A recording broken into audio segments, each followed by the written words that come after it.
Isang mapagpalang araw po sa ating lahat. Ako po si Charles at welcome po sa aking daily devotion. Atin pong itutuloy ang series na Give Yourself Fully to the Work of the Lord. Atin pong tatalakayin ang talatang 1 Peter chapter 2 verse 9. Sabi rito, "But you are chosen, a royal priesthood, a holy nation, God's special possession, that you may declare the praises of Him who called you at the darkness into His wonderful light." So, sa unang katuruan po natin na all Christians are priests of God. So, lahat daw, kapag ikaw daw ay Kristiyano or naniniwala kay Kristo, lahat daw tayo pare. So, kumbaga lahat tayo may, siyempre katulad ng pare, meron tayong gampanin sa Panginoon. Meron tayong obligasyon sa Panginoon na sambahin siya, na sundin siya, na gumawa ng mabuti para sa kanya, na gumawa ng mga bagay na ayon sa ngalan niya. So kumbaga, tayong mga Kristiyano, bilang lahat daw tayo ay priest, lahat tayo ay pare. So bilang tayo ay kanyang priesthood, ay bilang tayo kanyang priest, ay meron tayong gampanin sa kanya meron tayong tungkulin sa kanya na dapat nating matupad. So yun, basta ikaw naniniwala kay Kristo, basta ikaw Kristiyano ka, ikaw ay priest na. Meron kang kaakibat na tungkulin. Yun ay pagsamba sa kanya sa lahat ng ginagawa mo. So sa ikalawang teaching, ang sabi, all Christians have direct access to God. So, tayo daw mga Kristiyano, meron tayong connection sa Panginoon. Kung tayo totoong naniniwala sa Panginoon, kung tayo totoong sumasamba sa Panginoon, meron tayong direktang access sa Kanya. Kasi anytime, kung naniniwala tayo sa Kanya, anytime pwede tayong magdasal. Siyempre, yung mga dasal natin, mapapakinggan niya, madidinig niya. So, ayun, lahat tayo ay may access, lahat tayo ay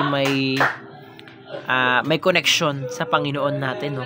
So, sa ikatlong application, sa ikatlong teaching, ang sabi, all Christians have different altars. So, alam naman natin yung altar ay yung kung saan tayo naglilingkod, sumasamba sa Panginoon. So, lahat ng Kristiyano, lahat ng naniniwala kay Kristo, ay may iba't ibang pinaglilingkuran. Naglilingkod tayo sa iba't ibang altar, pero ang pinakasentro pa rin si Panginoong Jesucristo. Siyempre, kung ikaw teacher ka, siyempre nga naman, ang altar mo ay nasa school.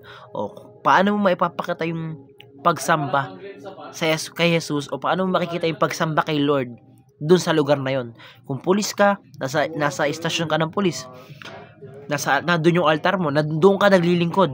Kung pulis ka, paano mo maipapakita yung paglilingkod mo sa Panginoon? 'Di ba? So kung businessman ka, kung engineer ka, paano mo maipapakita sa mga ginagawa mo or sa kalagayan mo na sumasamba ka sa Lord? Paano mo maipapakita yung pagpupuri mo sa Kanya na kung saan ka man? So, nasabi dito, all Christians have different altars. So, lahat daw tayo ay may iba't ibang pinaglilingkuran. Lahat tayo ay may iba't ibang lugar kung saan naglilingkod. Pero ang pinaglilingkuran natin ay Panginoon Jesucristo. So, sa unang application, ang sabi, have a holistic view of the kingdom of God. So, sabi, magkaroon tayo ng buong tingin sa kingdom of God. Itong earth na to, isipin natin na ito yung kingdom of God, na kung saan ay dapat puro kabutihan lang yung ginagawa natin. Dapat, kasi syempre nga naman, kapag kaharian to ng Panginoon, kapag inisip natin na kaharian to ng Panginoon, syempre gagawa pa ba tayo ng masama? Syempre hindi na, diba? So isipin natin na magkaroon tayo ng holistic view, ng kabuuan, na ang kingdom ng ating Panginoon ay itong buong mundong ito. Nang sa ganon, patuloy tayong gumawa ng mabuti, hindi tayo gumawa ng masama. So sa ikalawang application, na sabi, have a holistic view of the work of the Lord.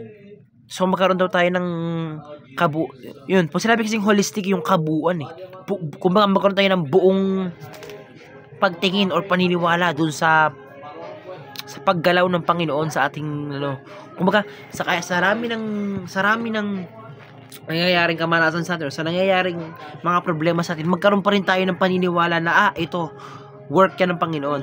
Ito, gawa yan ng Panginoon. Dahil nangyayari sa akin to, dahil binigay ito ng Panginoon, may rason yan.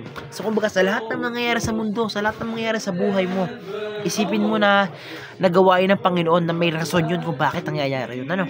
So, sa ikatlong application, ang sabi, have a holistic view of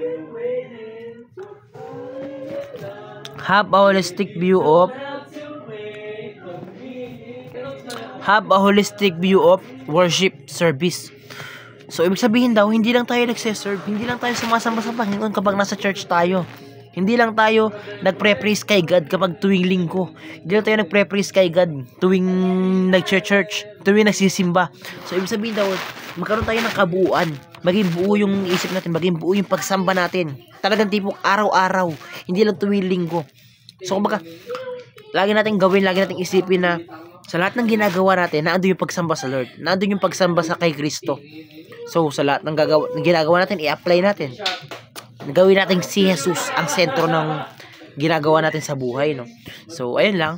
Maraming salamat po. Napakarami ko mong natutunan sa araw na ito. And glory to God po. Thank you po.